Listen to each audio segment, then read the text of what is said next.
تبھی پہلے سپاہی کا کٹا سر ہوا میں اڑتا ہوا آ کر گرا۔ یہ منظر اتنا ہولناک تھا کہ لوگن اور سائٹو فوراً وہاں سے بھاگ گئے۔ ادھر کریچر نے بچے ہوئے سپاہی کو مار ڈالا اور میچیرا بھی اس کے وحشت کا شکار بن گیا۔ دور سے سب دیکھ کر لوگن اور سائٹو سمجھ گئے کہ اب رکنا موت کو دعوت دینا ہے۔ انہوں نے پوری طور پر بھاگنے کا فیصلہ کیا، لیکن کریچر نے انہیں دیکھ لیا اور پیچھا کرنے لگا۔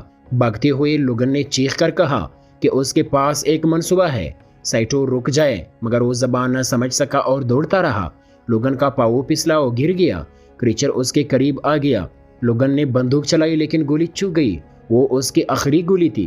کریچر نے اسے پکڑ لیا اور جیسے ہی وہ مرنے ہی والا تھا، سائٹو پیچھے سے لوٹ آیا۔ وہ تیزی سے آگے بڑھا اور اپنی مچیٹی سے کریچر پر زوردار حملہ کر دیا، جس کے باعث اسے لوگن کو چھوڑنا پڑا۔ اس موقع کا فائدہ اٹھاتے ہوئے دونوں وہاں سے بھاگ نکلے، لیکن بھاگتے ہوئے اچانک ان کا توازن بگڑ گیا اور وہ ایک خطرناک ڈھلان سے پھسل کر لڑکتے چلے گئے۔ نیچے گرتے گرتے آخرکار ایک چٹان سے ٹکرا کر دونوں بے ہوش ہو گئے۔ اگلی صبح جب ان کی آنکھ کھلی تو وہ بری طرح زخمی ہو چکے تھے۔ سائٹو نے محسوس کیا کہ اس کی چھاتی میں ایک نکیلی لکڑی کی ٹہنی گھس گئی تھی۔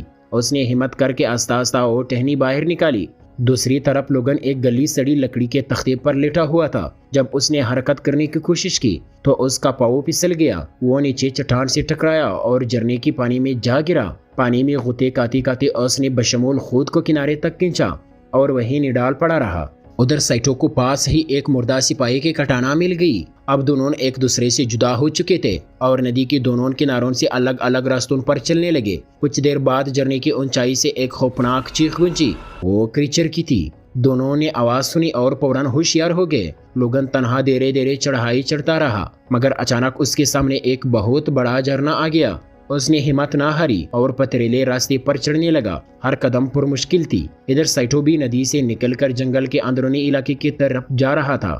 کٹھن سفر کے بعد لوگن ندی سے باہر نکلا اور تک ہار کر ایک پتھر پر لیٹ گیا۔ تبھی اسے محسوس ہوا کہ کوئی اس کے قریب موجود ہے۔ جب اس نے مڑ کر دیکھا تو ایک مگرمچھ بالکل اس کے برابر بیٹھا تھا۔ لوگن ڈر کے مارے چپ ہو گیا۔ مگرمچھ نے صرف ایک نظر ڈالی، پھر آستگی سے پانی میں واپس چلا گیا۔ لوگن ابھی صدمے میں ہی تھا، لیکن اس نے ہمت کی اور پھر سے چلنے لگا۔ کچھ ہی دیر بعد وہ جھرنے کی چوٹی تک پہنچ گیا۔ وہاں اس نے دیکھا کہ وہی زخمی کریچر اپنے زخم پر کوئی دوا لگا رہا تھا۔ یہ منظر دیکھ کر لوگن کو یقین ہو گیا کہ وہ خطرناک ہونے کے ساتھ ساتھ بہت سمجھدار بھی ہے۔ وہ چپ چاپ جھاڑیوں میں چھپ کر اسے دیکھنے لگا۔ اچانک کریچر ندی کے کنارے آ نکلا۔ اسی لمحے جہل سے وہی مگرمچھ نکلا اور بغیر کسی وارننگ کے اس پر جپٹ پڑا۔ مگرمچھ نے اسے پانی میں گھسیٹ کر لے گیا۔ پانی خون سے بھر گیا۔ مگرمچھ سطح پر آیا، لیکن تبھی کریچر دوبارہ نمودار ہوا اور اس نے مگرمچھ کو چیر کر رکھ دیا۔ یہ خوفناک منظر دیکھ کر لوگن بری طرح گھبرا گیا اور تیزی سے وہاں سے بھاگ نکلا۔ پیچھے کریچر نے ایک بار پھر زوردار چیخ ماری، جس کی گونج پورے جنگل میں پھیل گئی۔ دوسری طرف سائٹو بھی جنگل میں آگے بڑھ رہا تھا۔ اچانک اس نے دیکھا کہ ایک لاش درخت سے بندھی ہوئی ہے۔ دل میں ایک لرزہ دوڑ گیا۔ پیچھے ہٹتے ہوئے وہ ایک گڈھے میں جا گرا۔ گڈھے میں اسے ایک کٹا ہوا سر ملا۔ کریچر کا سر اسے دیر تک تکتا رہا اور اب اسے یقین ہو گیا کہ کریچر کو مارا جا سکتا ہے۔ وہ پھر سے پر امید ہو گیا۔ پھر اس نے لاش کی تلاشی لے لی، جس کے ہاتھ میں ایک بندوق تھی۔ پاس ہی کچھ گولیاں بھی پڑی تھی، جسے دیکھ کر اسے اندازہ ہوا کہ شاید یہی آدمی کبھی کریچر سے لڑ چکا ہے۔ اب سائٹو کے پاس ایک کٹانا اور ایک بری ہوئی بندوق تھی اور کریچر کی تلاش میں نکل پڑا۔ راستے میں اسے ایک ٹوٹے ہوئے ہوائی جہاز کا ملبہ نظر آیا۔ وہ پانی میں اتر کر اس کے اندر گیا، جہاں اسے ایک پلیٹ گن ملی۔ ساتھ ہی جہاز کے پروں میں ایک عجیب سی چیز پھنسی ہوئی تھی۔ نزدیک جا کر دیکھا تو وہ ایک بم تھا۔ یہ دیکھ کر لوگن کے ذہن میں فوراً ایک منصوبہ آیا۔ اسی لمحے اسے کسی کے قدموں کی آواز سنائی دی۔ جب پیچھے مڑا تو دیکھا سائٹو کھڑا تھا۔ اس نے اشارے سے ساتھ چلنے کو کہا۔ دونوں جلدی سے ایک غار کی طرف بڑھے۔ وہاں سائٹو نے اشارہ کیا تو دیکھا کہ ایک بڑا سا انڈا پڑا تھا۔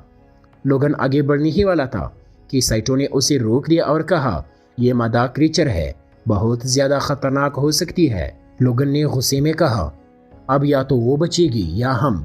پھر اس نے سائٹو کو اپنا منصوبہ بتایا اور دونوں مل کر بم کو غار تک لائے، لیکن وہاں پہنچ کر دیکھا بم کا ٹریگر ٹیڑھا ہو چکا ہے۔ لوگن نے اسے ٹھیک کرنے کی کوشش شروع کی۔ اسی دوران کریچر گھونسلے کی طرف دوڑ رہا تھا۔ لوگن نے کہا، جہاز میں ایک ایمرجنسی کلہاڑی ہے، وہ لانی ہوگی۔ اس نے پلیٹ جلا کر راستہ روشن کیا اور دوڑ پڑا۔ جب وہ کلہاڑی نکل رہا تھا اسی وقت کریچر وہاں پہنچ گیا۔ سائٹو اس سے لڑنے کو تیار ہو گیا۔ ادھر لوگن مسلسل زور لگاتا رہا اور آخرکار کلہاڑی نکال لی۔ سائٹو نے کریچر کو دھکا دیا اور وہ جہاز کے پاس آ گرا۔ یہی لمحہ لوگن کے لیے سنہری موقع تھا۔ اس نے کلہاڑی سے کریچر پر بار بار وار کیے۔ دونوں نے مل کر خوب لڑائی کی، لیکن جب انہوں نے آسمان کی طرف دیکھا پلیئر بجنے والا تھا، اور جب انہوں نے نظر گھمائی کریچر غائب تھا۔ وہ فوراً بم کی طرف دوڑے تاکہ کام مکمل کرے۔ سائٹو پہرا دینے لگا اور لوگن بم کی پن کو درست کرنے لگا۔ پن سیٹ ہوتے ہی کریچر پیچھے سے حملہ اور ہوا، لیکن سائٹو نے فوراً اس پر وار کیا اور اپنی تلوار اس کی سینے میں گھونپ دی۔ جیسے ہی وہ کریچر کا سر کاٹنے گیا، کریچر نے پلٹ کر وار کیا اور اس سے دیوار سے مارا۔ پھر وہ لوگن پر چڑھ دوڑا اور اس کی چھاتی پر گہرا زخم لگا دیا۔ یہ منظر دیکھ کر سائٹو نے ہمت کی، بندوق اٹھائی اور کریچر کی آنکھ میں گولی مار دی۔ کریچر درد سے چلا اٹھا اور لوگن کو چھوڑ دیا۔ پھر سائٹو نے ایک اور گولی چلائی مگر نشانہ خطا گیا۔ تبھی اس نے کریچر کے انڈے پر گولی مار دی۔ انڈا پھٹ گیا اور اس میں سے نکلا بچہ زمین پر گر کر تڑپنے لگا۔ کریچر نے جیسے ہی اپنے مردہ بچے کو دیکھا درد سے چلانے لگا۔ سائٹو لوگن کے پاس پہنچا مگر وہ شدید زخمی ہو چکا تھا۔ لوگن نے اپنی اشیاء اسے دے دی اور کہا، اب تجھے یہاں سے جانا ہوگا۔ سائٹو نے درد بھری نظروں سے اسے الوداع کہا اور غار سے باہر نکل آیا۔ کریچر اب لوگن کے قریب پہنچ چکا تھا۔ لوگن نے فوراً بم ایکٹیویٹ کر دیا۔ اگلے ہی پل غار کے اندر زوردار دھماکہ ہوا۔